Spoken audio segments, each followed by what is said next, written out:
Okay guys, it's almost the midnight hour again. Yeah, just about. I speak a lot about trying to make your life better in many ways, and I suggest always using a book. But you know what? God put us here, and some people don't believe in God. You know, but yet they'll go to a horror movie and they'll look for haunted houses, and they'll play at Halloween, and they'll goof around with Ouija boards and tarot cards but the devil has proven that God exists.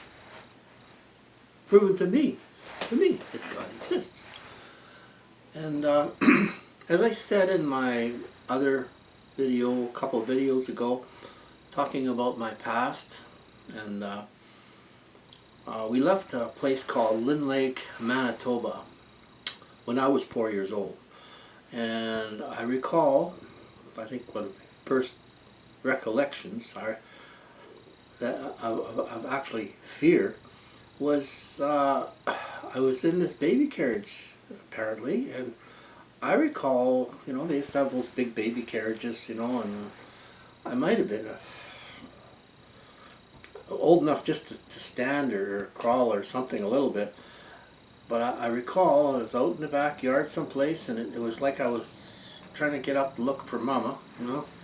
I recall getting up and looking over the edge of that carriage, and there was this little gray, well, I guess you'd call it alien today. But I remember dropping down and being terrified. And I don't recall anything about abduction or anything like that. It's just that it scared me, and I know we left there when I was 4 years old, but you know, that memory, it stuck in my head somehow. Maybe I was dreaming, maybe I was hallucinating, but that is what I recall. And as I went through life, I remember we moved into that house there that I mentioned in the last one of the last videos. A very poltergeist house, and before that, I never had any real run-ins with anything that I could consider demonic or anything like that. You know, I mean, good and bad things happen too. It must have been about, I'd say I was in early 20s, 20, 21, 22 maybe. I was living with the wife, weren't married then, but that's a long time ago. That's back in 1977, I believe it was, when when we lived there. We lived there for about 3 months, and things first started happening to others. You know, like our nephew and Marie. Things were happening with her. Things were touching her, and you know, she was scared to go into the house anymore or be in the house. And then it started happening with me, where, you know, like real strange things, and it woke me up. When you run from a place like that, you know there's something, and if there's something that bad on you know, that you can't see, you know, and weird things are happening around you, like strange things. And I mean, past that, I've had a lot of different experiences in life, and you know, I mean, right from exorcisms, like having to do a remote exorcism. One of our friends was hexed, and I had to look after that. That was after when we moved out here. But anyway, when I was the house that we were in, you know, and I'll just upload a little video here. And I'm just going to keep uploading videos, you know, like maybe tell stories about what has happened to me in my life. And it's proven to me that there is a God and there's a devil, you know. One time in a dream, very, very real, it was like God put me nose to nose with a suspended animation, the devil. and it was real. I mean, it had horns on it. It had horns, big horns, and it was blood red. It was blood red. It was like almost like the skin was bleeding. But anyway, yeah, this the house in question. I think I can find it here. Where is it? Oh, wrong one. This house. This was. Can you see that? You can see that, I think. But I'll try to move this camera just a little touch this way. Okay.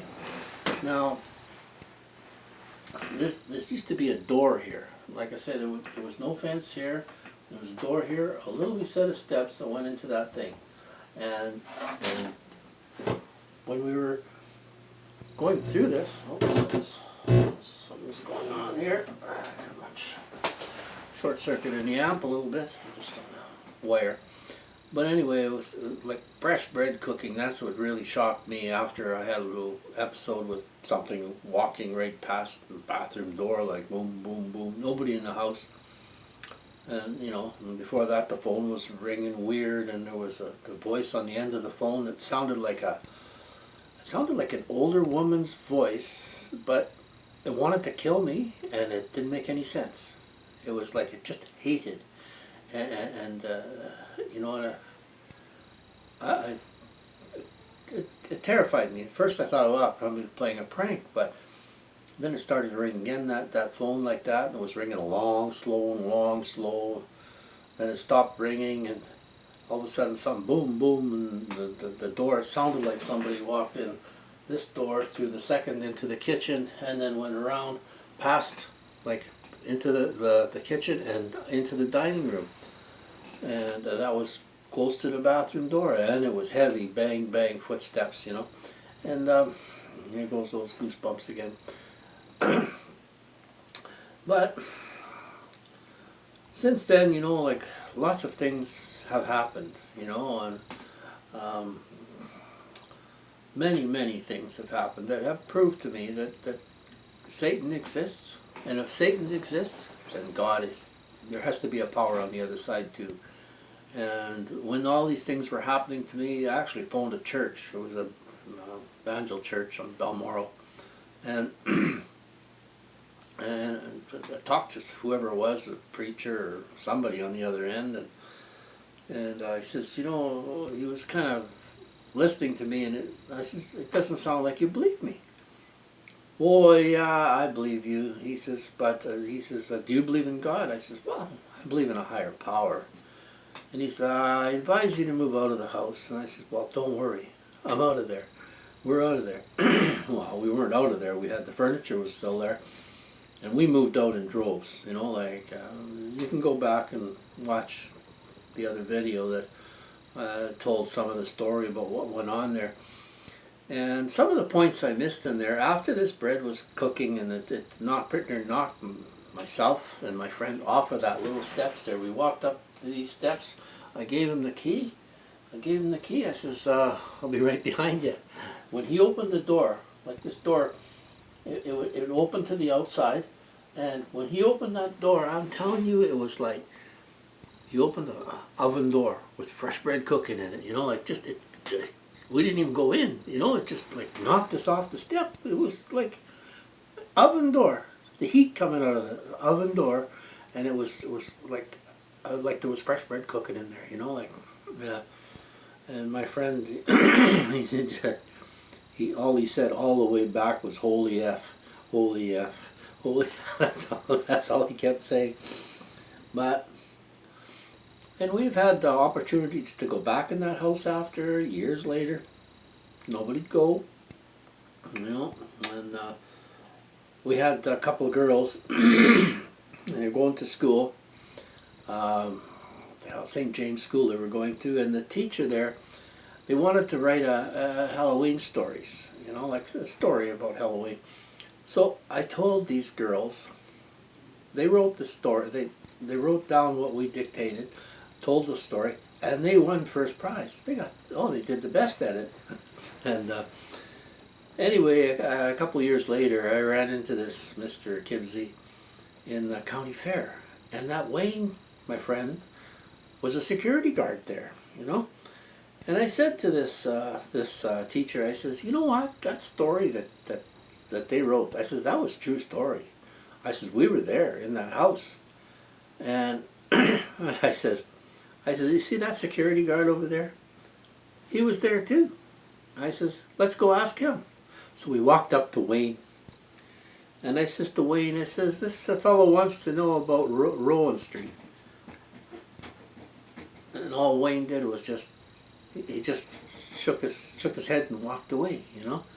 So anyway, it's lots of weird things have happened since then, and I'll go on with a few of the more of the stories there as we go along. You know, like, I mean, too many strange things that have happened to me that you know, I go on telling stories for a long time, and I'll do a little bit more of that.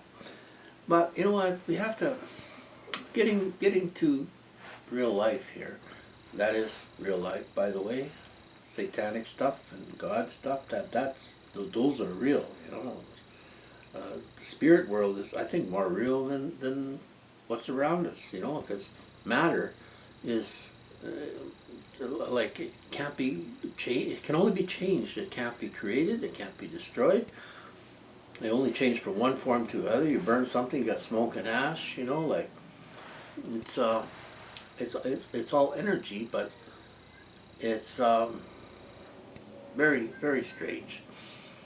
So I'm going to conclude, but like I say, I always advise people, you know, like, time marches on, money is energy, people are energy, and all energy's out there.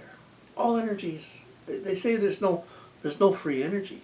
Excuse me, there's water running over a cliff there, and it turns hydro, it turns power, it turns generators, and that runs continuously free, you know. As long as that water's going over the cliff, there's energy there. And people are free energy. I'm energy, you're energy. There's and by speaking, you know, like, the spoken word, you know, like, when you're talking to people, you're talking to energy. You're talking to people that can do things. They do things every day for themselves. They can do things for you. So, well, you know, I'm getting kind of carried away on this thing, but I always advocate, just do 3 things in your day to make things a little bit better in your life.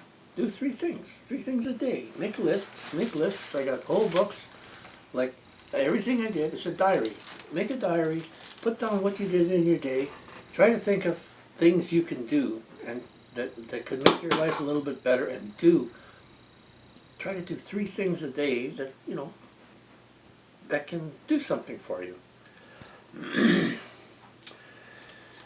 Well, I'm going to conclude right now, and maybe we'll go on with some more of my stories about what has really happened. We moved out here, and this place had some heebie-jeebie things going on in it too. But you don't play with that unless you know what you're doing. Don't try to fight it, you know. Run from it, but don't try to fight. Don't try to fight it. Not yourself, you know. Like, it can be very dangerous, very dangerous. And okay, I'm going to conclude, and we'll catch you in our next video.